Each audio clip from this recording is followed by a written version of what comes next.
Hello, happy Sunday, and welcome to Talk About Loss. Everyone has a love story. We are so excited to be talking to you today with our friend Elizabeth Winkler. Our love stories include somebody that we love very much who has lost, who has passed away. So our love stories are sometimes messy, sometimes tragic, always hilarious is what we're finding, and real. And we're going to welcome our really good friend, Elizabeth Winkler, right now. And we're going to go just a moment. We have so much to talk about, so I'm really excited. Elizabeth is an old friend. There she is. Hello. Hello, how are you? I'm so happy to see your beautiful face. My friend, my friend. We're like blood, the two of us. We are.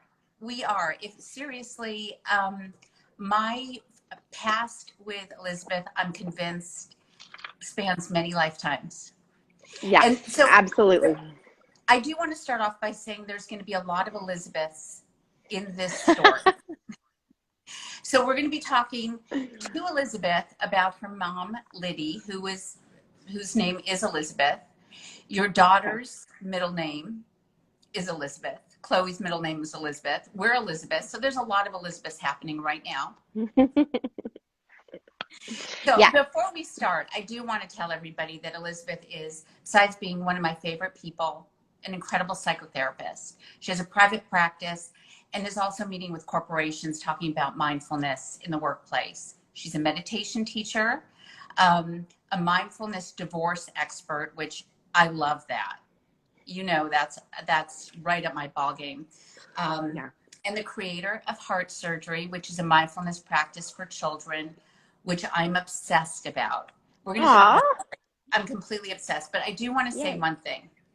So Elizabeth is also the creator of one of my favorite mindfulness tools. So I used this morning. So this is the globe. So Oh, yay. this is kind of like, I don't know if you could see, can you see all of the glitter? Yes. This was my brain this morning. You've got yours too? Oh my gosh, that's fantastic. Yes. So when I'm a whirling dervish in my brain, I walk over to my desk and I shake this up and I look at it and just crack up because that's my brain. And I Right. set it down and I take some moments to pause and breathe and settle. And as the glitter settles, my tension settles. So thank you for this incredible gift. You are so welcome. I literally, like, this is my brain left to my own devices. That's all Yeah, I or can say. and our heart, right? So the heart surgery kit mantra is I can handle my heart because we want to teach children that at a young age that they can handle their heart. So it's at our heart level too, which obviously we're going to be talking a lot about heart today. Oh my gosh. Oh my gosh. Well, can you imagine if we had this tool in heart surgery when we were kids? Be a different deal, that's for sure. Different. That is for sure. Well, you are a very, very busy woman. Elizabeth is everywhere right now. You have a very busy private practice. You teach meditation. You're writing all over the place. I'm so in awe of everything that you're doing and everything that you're bringing to our community. So thank you for taking the time today to be with us. My honor. And I do want to say that Elizabeth and I used to be roommates. We We've traveled did. to We Tibet did. and Bali We and Nepal. did. We've had some We great hung trips. out. We hung out. I have my cave picture with the this was in a cave in the Himalayas. I mean, there's not a lot of those stories, or experiences, I should say. So, I mean, yeah, our dive together has been quite deep. And that was 20 years ago that 20 we did years that. ago. And Yeah, it feels like a moment ago that you and I were sitting in that cave. Oh my gosh. Well, amazing. let's get started. So we have a lot to talk about. Um, I want to talk about your love story with your beautiful mom. Can you tell us how old your mom, Liddy, was when she passed away? So my mother had turned 53 one month before she died. So I was 19. She turned 53 on July 14th and died exactly a month later, August 14th. Oh Yeah. my God. Yeah. So, and okay, so you were 19. That was a few years before I met you. Oh Um, yeah. so I Hmm. want to talk about who you were before you became this incredible therapist Hmm. and created heart surgery and created this whole movement of mindfulness for your community. I want to talk about the young girl who whose mother died way too soon. Mm. And I want to talk about your first memories of feeling loved by her because it was a long time ago. Yeah, that brings tears to my eyes as you say that because the Elizabeth pre my mother's death, it was a different lifetime. It feels like you asked the question. It feels a bit unreachable and Mhm. not. It truly feels like another lifetime because what I experienced was kind of like death. There was the life before the death. It looked like we kind of paused, so I'm just repeating. There was the life Yes. before the death, and then there was like this crevasse, right? That created, and then a life after. And I often said the people that knew me before, that never knew, that never had an experience of me prior, never got to experience that human. But for me to connect back to being loved by my mother, I have this picture which I know I've shared with you, and I love it. I don't remember this picture, but I love this picture, and I have it kind of in an altar space for her in my home because I'm all cuddled up, and that's a really ancient memory that I don't really hold completely in my memory. But I do remember something that we did, and we would go to the beach. And sometimes when I meditate, if I think of my favorite place, it's this Mhm. beach we went to in South Carolina called Pawleys Island. And I would write notes to her in the sand. And, I remember my mom told me, I remember her telling me this story that one day she came down to the sand. She didn't know where I was. And I said, I went to go look for sand dollars by the pier. I Oh, love you. And like that was the first time we did it. But we ended up writing letters to each other or notes to each other in the sand for years. And now, still to this day, I take my children out to the beach here in California. We live in Los Angeles and we go to Malibu. And typically on her day of death or her birthday, which is a month apart, we write Liddy in the sand. So we still communicate with her in that way. I love that. I love that. Oh my gosh. The picture that you just showed of you and your mom, I see you in her. I see your joy in her eyes. Do you feel, do you see parts of your mom in you? Do you recognize that? Well, I love hearing that. I have to say, it makes me so happy. And whenever I go back to my hometown of Tulsa, Oklahoma, people are always like, "Gosh, you look just like your mother," or "You're just like your mother," and it warms my heart so much because most of the people in my life didn't know her, including my own children. And when I got married, none of them knew her. So I do think that my mother is very much a part of me, and she had a generous heart.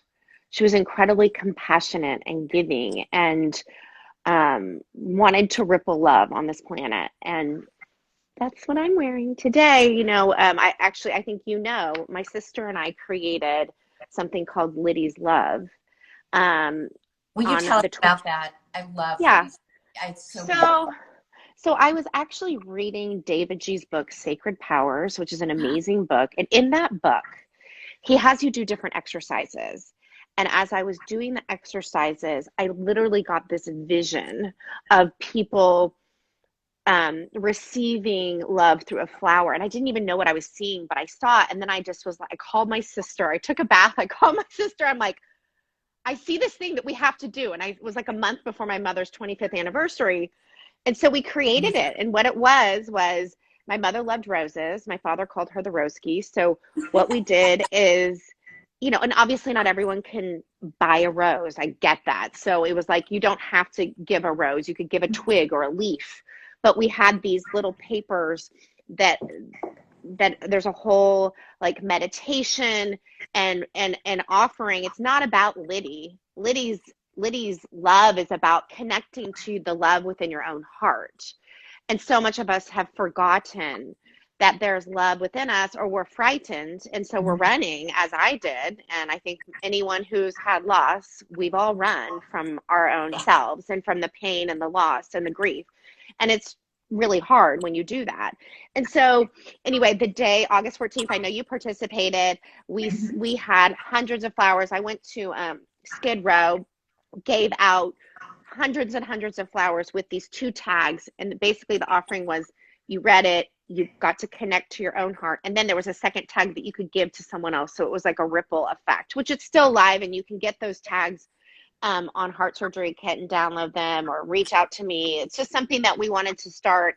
And, people all over the world actually were doing it, which was really cool to see. But I remember the day of driving with my children with all these roses.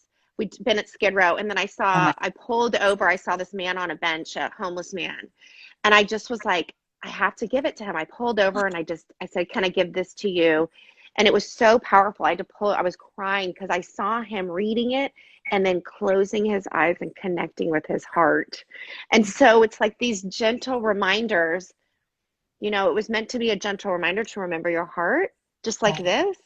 My mother's loss, I'm going to cry. I forgot my heart for a very long time. Yeah. And it was really painful, and it was really dark. And I ran away in all the ways that we do, as you know very well, because you know me very well. And these tears I cry right now are not for her. They're the suffering that we all go through, that as human beings. And, we can meet in loss. And what we tend to do is run away and hide in the closet from ourselves, right? And it creates a knot within us, right?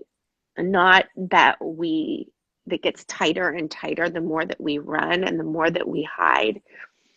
And then there comes a day, maybe, when you are willing to bring breath and presence to the knots within our hearts, and we all have them, and allow new breath to open. And so Liddy's love was really about bringing opening a window in your heart, allowing the wind of your breath to be received, so that those knots can start to unravel. And then it becomes a thread, which is the fabric of connection. And you like and I, we met in loss. Mm-hmm. We met in that place of loss, and that type of bond and being able to be so real. And that's what we're doing here at Talk About Loss. And that's why we wanted to make this about the love story, because the running and the hiding is all of that love gets left behind, unless for me, I need to stop and embrace the love and embrace those stories and tell my son about my parents. And I know you tell your children, your beautiful Eli and Chloe, about your mom. And I love the fact that your father shares stories, and your siblings, and that you're all connected in what was the beautiful part of the relationship. Sure, there's pain and longing and unresolved emotions throughout the years that come up. And those are very real, but so is the love. And so is meeting in the love. So thank you. And the love grows. The love continues. The thing is that when I stopped turning away and I started turning towards, and the key was acceptance, because I was in resistance forever. When I turned towards, yes, I had to move through the pain as we do, but I got to fall into that river, ocean, abundance, fountain of love and compassion and grace, truly.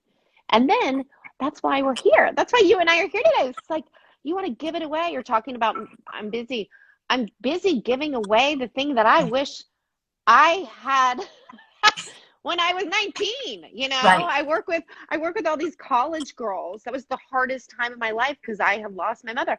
And I'm like, I want to give them what I Mhm. didn't have. You know what I mean? It's like when you find these tools that actually work that we are not taught, I Right. want to give it Right. away. When last year, when I took the Liddy's Love cards, I bought all the roses I could find. And Oh, I was in the kitchen cutting out the labels and tying them up onto the roses.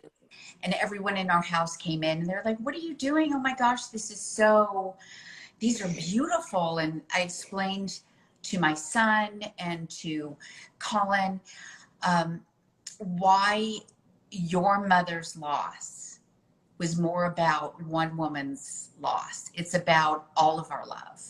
And that this is something that I wanted to share with you. And it felt right and it felt very impactful. Um, and I felt humbled to be part of this love ripple with you and your mom. But then when I went out into the world and gave people the roses and to watch their reactions, because I put two cards on every rose and I right, explained to exactly. them, this is for you. Please take the other card and give it to somebody. It doesn't have to be anyone you know. Gift Exactly. somebody. And to watch the ripple, I actually went into the office building that I was working at the time, and to watch the ripple through the lobby for the day, because people were walking around with the cards and talking Yes, about them. exactly. Oh, I'm so glad. It was such a simple, beautiful expression of love never dies. Absolutely. And that someone's loss creates love eternally. And Mhm. that's the this piece of you talking about keeping them alive.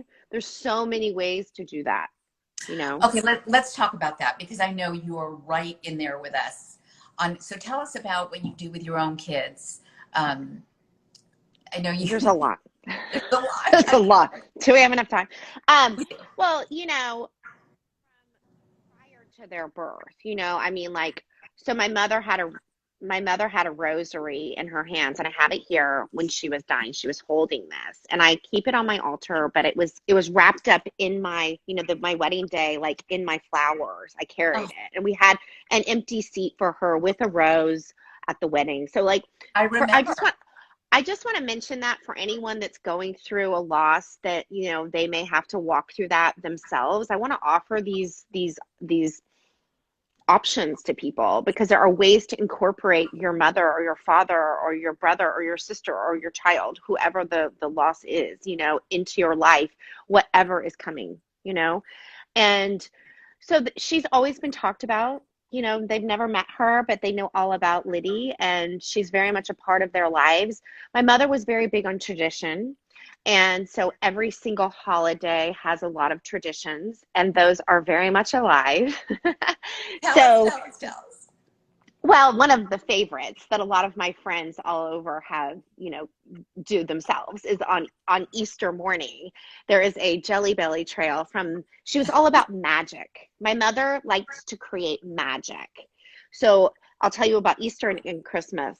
So when you woke up, there was a Jelly Belly trail from your bed, and it was like the bunny had left it, and then it scattered, and then you had to find it goes through the house and it's scattered. Then you have to find your basket.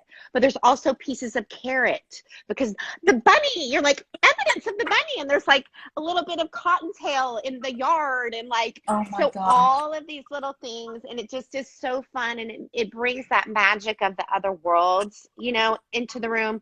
On Christmas Eve, she would throw rocks on the roof for the reindeer. And so my friends over the years, when my kids still believed in Santa, we would throw, pine cones and balls and almost break windows, but now my children get to do it with me. Oh, So my son got to do it when Chloe still believed, and this is Chloe's first, first years of not, so she's going to get to do it. And it's a wonderful creation to have that magic, because gosh, life is hard. Life is so hard. And for us to connect to that playful innocence of childhood, but Yes. also for them to be able to connect with their grandmother who's, at some level doing it with us. So And they're going to do this with their kids.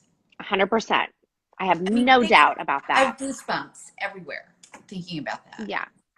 Yeah. So those are, some magical holiday traditions that we do, and there's more. And then there's foods that we make, and but talking about her, who was Liddy?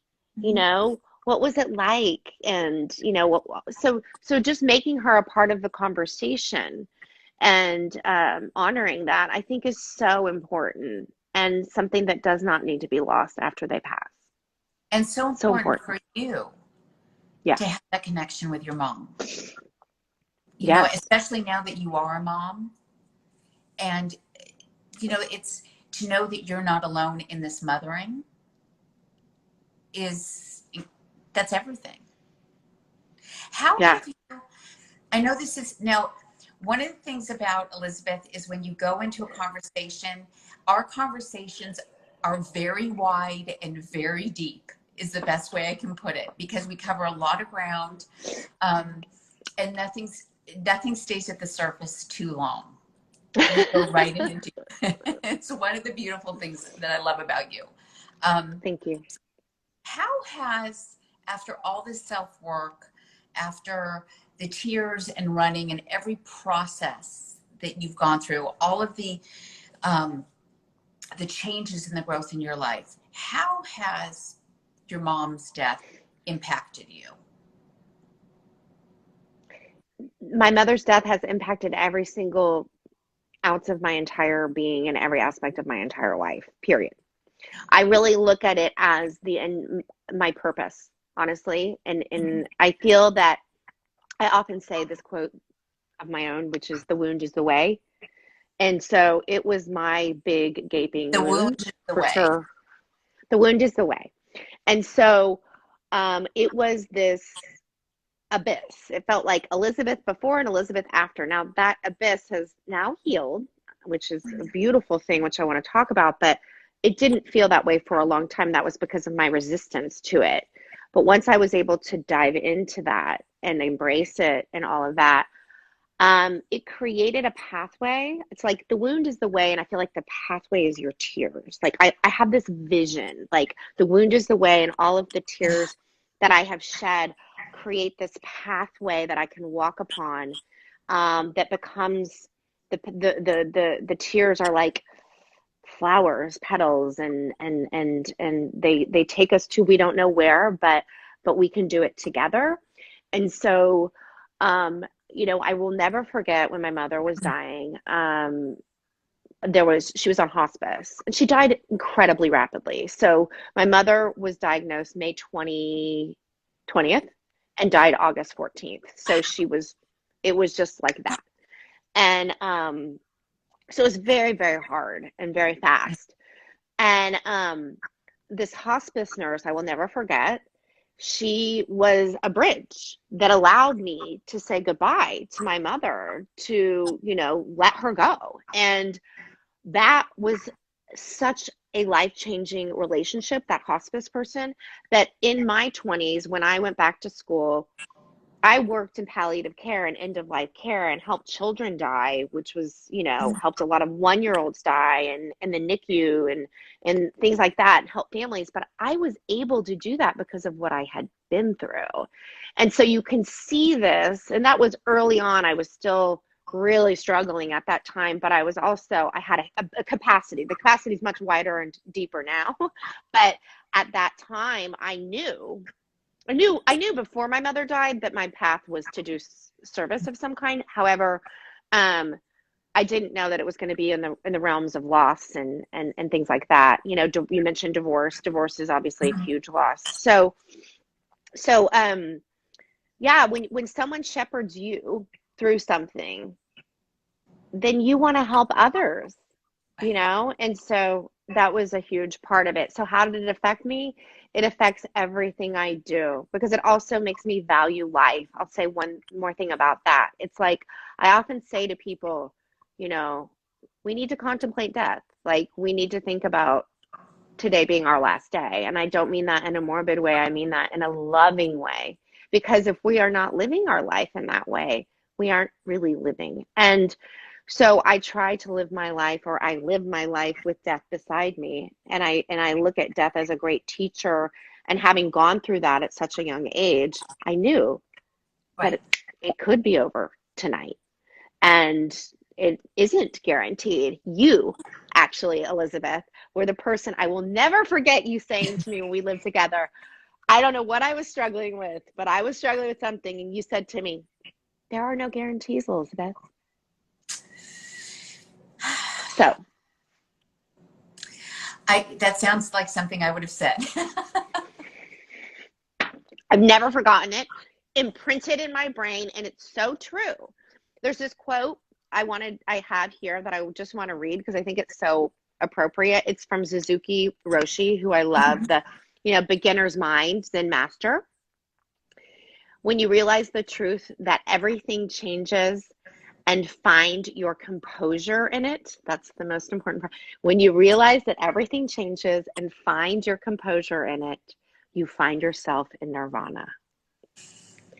So we're finding our composure in the ever-changing river of existence, and obviously losses that you've gone through, the losses that I've gone through, everything's taken away, right? So finding our composure is what you and I are, I think, here to offer to people. How can we find our composure in things that don't feel like you can, right? And I love that quote. I love that quote. Right? There's you've said several things today that I want full shirts made out of. Let's do it. It'll Let's be do the it. elf collection of shirts. I think finding your composure, and because there's going to be times when I can't always stay balanced and focused. But if my body and my heart is just allowing myself to ripple with it and move with it, um, I find a lot more composure and grace through the hard times. For Right. sure. For When sure. I hear you say that, the word that arises in me, and I don't know if this resonates with you, is YES. Yes. Yes. It's like this river of life has been moving for a long time, Right. way before me, way after be going, am I in it or am I holding on to the side, struggling? And boy, did I, boy, have I, And so it's like, and Jack Cornfield, who I'm obsessed with, says, you can hold on, but you're going to get rope burn. And it's like, are we Right. holding on? Right. Or are we letting go? And so it's like, I think the further we get along in this, it's like, okay, I'm not really necessarily happy about this. And I'm saying yes, yes, yes, yes. That's that the snow globe, Right. acceptance, acceptance, acceptance, acceptance. On my desk, I have let go or be dragged. Right. Exactly. It's true. Exactly. It's true. And for me, we've talked about this for years. We know what a yes feels like. A yes is undeniable. The no's, the maybes, oh my gosh, that we have no business there. Let's stay with the yeses, right? Yes. So Yes. I do want to talk about, we've talked about this a lot, how you have processed your grief. And I do want to talk about how that's impacted your dad and your siblings. But will you share with us how you've processed your grief? Because this is really a part of yourself that you're so generous to share in the way that you do. Thank you. And it's going to make me cry. Oh, You make me cry a lot. oh my goodness. You are too kind.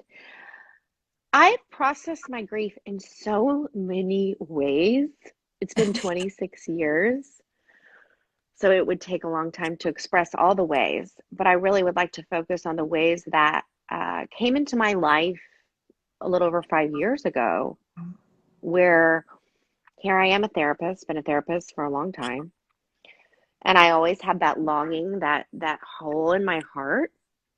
And then I was processing my grief in a new way, thanks to Michael Singer, who I run groups on his book, Untethered Soul, and I spent time with him after this experience. And all the holes in my heart were filled with love and light. And the loss of my mother was healed. I didn't know that was possible. Didn't know it was possible. Thought I would always have this anguish, always have this empty hole where her abyss was, and it healed completely. That was remarkable. Having been counseling as many people, thinking, yeah, it's always going to be that way. Well, maybe not. We keep learning, right, through our own experience. Right. So that was actually working with dreams. I worked with a dream, and I think I was obsessed with dream work, very young, and I had a dream group in my Beechwood Canyon apartment in my early 20s, of course, and Remember? then of course, and then I went back to graduate school because of dreams. That's why I became a therapist. And then cut to, like many, many, many years later, a little over 5 years ago, I worked with the dark shadow, which Mhm. Elizabeth and I have done a lot of shadow work together. We have. We have the pictures to prove it, Yeah. dressed up as Which will, our own shadows, which we will not share. But yeah, yeah, anyway, yeah. Those will stay. but anyway, this was a shadow dream, and I worked with it, and through the working of that, it healed this gaping hole inside of my heart.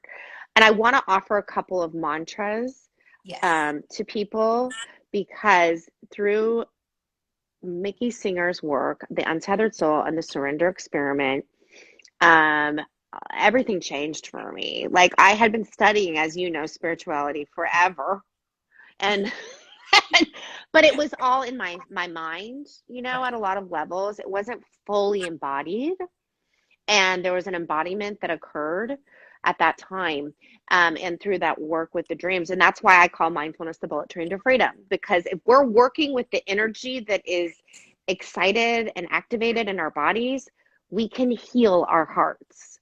Well, you So go to back answer, because you went very quickly. Tell us about the bullet train to freedom because I don't want anyone to miss that. okay, so whatever activation, whatever you're facing, emotional energy, and let's not call it anxiety or sadness or fear. I mean, there's a place for that, and I'm not putting that down. I'm just saying call it activation, because if you have a negative association with anxiety, the minute you say I'm anxious, you're going to go into resistance, and it's going to, what you resist persists. I want you to be in acceptance.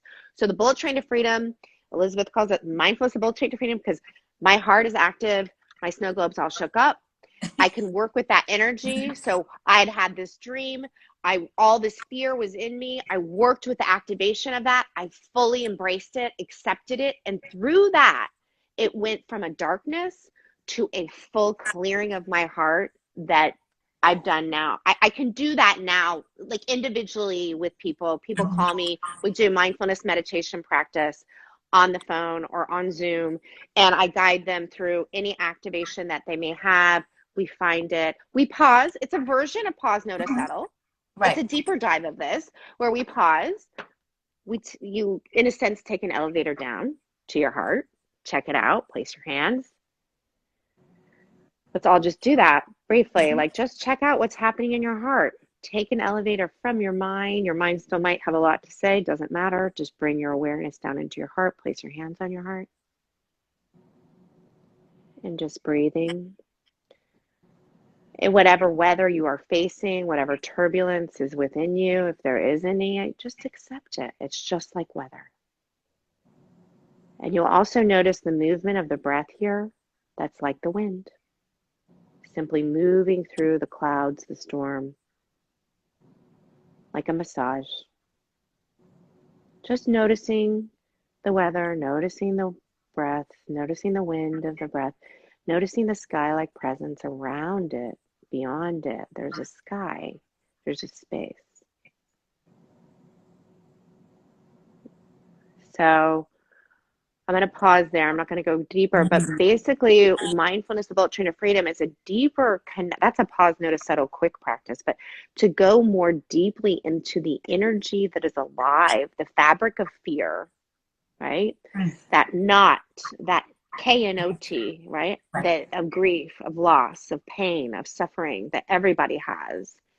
And it might not be in your heart, it could be in your belly. I'm not suggesting if it could be somewhere else, that's fine. But finding that, you could even work with a headache. It's the same thing, or a pain in your back, because sometimes it manifests in that way. So that's how the deepest healing I've done to heal the mother, my mother loss, was that work. And that's why I changed the way I work with individuals 5 years ago. And mindfulness and meditation became essential components, because if we're just talking at the level of the mind, Right. we're not getting far enough. We have to connect to our embodied experience. We have to start noticing rather than judging the emotional experience of our hearts, because judging it keeps us stuck in the same pattern, and noticing is the language of awareness, and awareness is the only thing that heals us. Presence heals us. It's like, think of it like the knot is like a frozen flower hibernating inside of you. Okay, maybe it's been there for 20 years, Mhm. and you can bring the sunlight. So presence is like the sun. Bring the rays of sun down to your heart and just breathe, as we did, and that sunlight can thaw the petals, and then just nothing to do, just being. And that presence is what heals. Awareness heals. And people are like, it can't work. Really, the mind's like, that doesn't work, that's not going to work. Right. Well, check it out. Check it Yeah. out. I'm not saying that there's more. Obviously there's emotion, there's pain, there's often a tidal wave of energy that moves out of you. I call it falling on the kitchen floor and crying. We Right. have those things too. Yes, we do. Those things come. The more that you work in this way, the more that you start to say yes to the heart and you work with this, you'll have these big emotions that will come. And I'm like, just say yes to it. Let it come without the conversation about it. Am I talking too much? Sorry. No, my gosh. Keep going, girl. Keep going. No, I think there's so much here. And I think that the idea that our love changes and expands and morphs way after they're gone, way after they're physically gone, is what we need to hear. That we Oh yeah. continuously change and grow. Because I know in early loss, I mean, you remember those days, the early loss days, when it felt like you were going to be stuck in the worst, horrendous pain forever. And taking the little steps in your life, for me at least, it felt like I was leaving them behind in a Oh way. And yeah. really hard to move on, especially well, when my son Jack died. It was really hard to embrace Logan when he was born. I was overjoyed, but it was very bittersweet. But to know that that love is never going away, it's just changing as I'm Yeah. changing, as you're changing. We are two totally different people than we were 20 years ago. But our heart as essence is I still see you. Yeah. Yeah, there's that beautiful, I love what you're saying. There's that beautiful essence that's been there since we were babies and before that, you know, and that will always be there. And then there's that, you can't step in the same river twice, right? Like we are a process. We are a continual process, changing, right? And to honor that in ourselves and each other. But you also, when you're talking about your like that overwhelming feeling at the beginning, and then remember when you start to forget them, like Mhm. how painful that is. And it's like you Oh, can't remember the way that they sound, or their voice, or what they looked like, or right. what it felt like to have them in your life. Like that's its own chapter that is incredibly, I don't know that it's spoken about enough, but you're reminding me of it in this moment. And actually, my sister recently sent me audio of my mother, and I didn't even recognize her voice. Oh my I, gosh. I, I called my sister and I was like, I have to be honest, Yeah. unrecognizable. That's how distant it was. Right. And my sister said I had to listen to it a couple times before it felt familiar. So it's wild. It is wild. I mean, we don't have any video or audio of our parents, which is so sad. But I would have not recognized their voices. I recognize um, bits of their personality and through stories. That's why we tell so many stories. And obviously through pictures and little mannerisms of my brothers. I'll see my dad, our father. But as the years go on, holding on to memories, it's really about how it feels in my heart. And that's why I really like to talk about the first the first memory of feeling loved, Yeah. because it imprints on us. It does imprint. And those moments with you and your mom on the beach, and I've seen so many pictures over the years. That Right. was a And mother's love. now, yeah. And now you know why we continued right in the beach. And thank Right. you for helping me understand that in its own way because I didn't have that full threaded woven connection back to, this very young part of myself. Yeah. What would you want to tell people in new grief? Because Wow. I know it's a step back in time, and I think what I would say is reach out and ask for help as best you can. Accept where you are and however you're grieving. If you can't speak about it, that's okay. If you can, but for me, you feel like you're the only person going through this, and that is, I think, the hardest, the isolation that is created when we are grieving, and the depression that comes with that is so incredibly dark. And I definitely went through that. Um, Finding ways to, if it's a therapist or a friend or a family member or whatever, but we must get through this with other people. I think that is essential. And then what I wish I had known is that I needed to be more with my heart. And that didn't mean necessarily, it could mean talking about it, but it doesn't always mean that. And it doesn't always mean crying. It doesn't mean all of that. It's not what we think it means. It's it's connecting to the being, the essence beyond the heart, connecting to your presence, connecting to the energy that is connected to the person that's passed. right, Um, so I mean, meditation had been a part of my life at that time, but it wasn't as integral as it has become. And so finding ways to connect with your own spirit. right. Well, you've certainly done that. It's my devotion at this time. That is my devotion. My devotion is to that beyond all else first. That's why I meditate before anything, because if I'm dealing with my foundation of my being, then I will be able to meet and greet whatever is coming and going in my life. And, life is always coming and going. And Right, we and it's don't a know lot. what's coming around. We don't know what's coming around the bend ever. So, better to be grounded. I was not grounded. There was no grounding. So I guess let me answer that question a little bit better. Find your grounding. What's your Mm, grounding? What grounds you? And my most favorite question these days is what's your north? What's your North Star?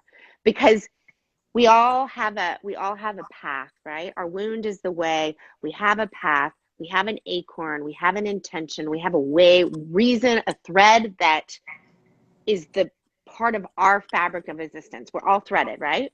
Right.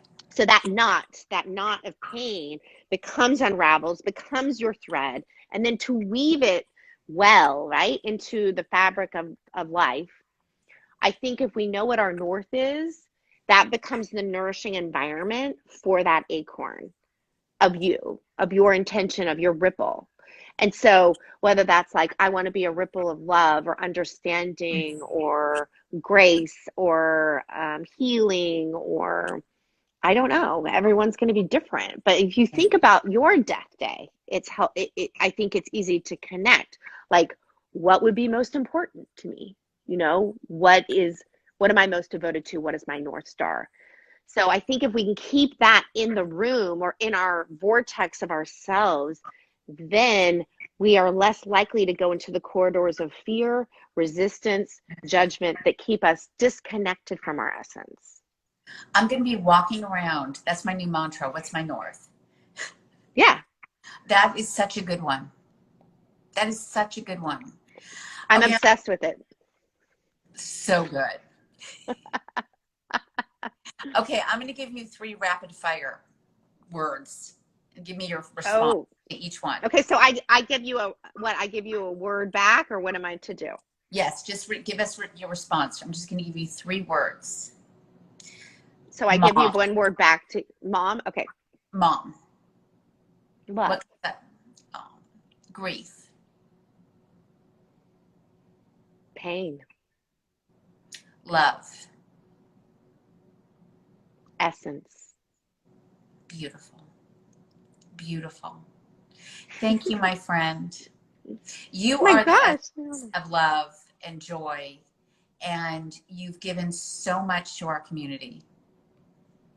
And I wish I knew your mom, but I do through you. So you Absolutely. can, everyone, you can follow Elizabeth at Winkler Therapy on Instagram or elizabethwinkler.com. She's got so much good stuff happening. Your workshops are incredible. We have to figure out a way to get to Bhutan. That's right. I have, for anyone that's going through anything, I want to just say I see some people on here that are on my healing circle. Every Thursday at 10 in the morning Pacific, I have a Pacific. healing circle. I have a healing circle for women. I will be doing new healing circles on mantra and master teachings and things like that. But right now, women's healing circle 10 o'clock. So that's a drop in that you can do if people are interested. We incorporate this kind of stuff, and we do Right. meditation, but it's all about bringing in those nourishing agents of what your north is, and accessing that love, that forgiveness that lives in our hearts. I'm thinking we need to do a workshop on yes. Oh, totally. Okay. Done. Yes, let's I'm do it. in. Okay, I'm good. in. Yes. Yes. Yes, Can I give one more offering on that? absolutely. Whatever your, or maybe it's yes. I've been working with this woman, Carrie Grossman, who's amazing. And she said, write it on your body. So, like, you write the word yes or love on your body somewhere, Okay. like you're imprinting it, because there's just something really visceral. I like to do things that are visceral because it embodies us, right? Of course So, you do. right. That's why I have so much stuff. But, we need to, this stuff works. You got to remember to do it. So write it. I'm writing yes on my hand. Um, for those that like that. Well, Instead of writing in the sand, you can write in your hand. I'm gonna write yes on my hand and take a picture and send it to you in 5 minutes. I love it. Love you so much. Thank you, my friend. Thank you. Thank you so much. I love you. And thank you for everything that you're bringing to the world, you and Kate. I mean, it is such an honor to be sharing time and space here, and to see what you all, with all the losses that you've been through that I can't even imagine, none of us can imagine what other people's experiences are, but we can connect in this space. and come together. So I'm so grateful to Thank you, share my this. friend. And thank you. Love See you you. soon. Love you too. We'll see you soon. Bye.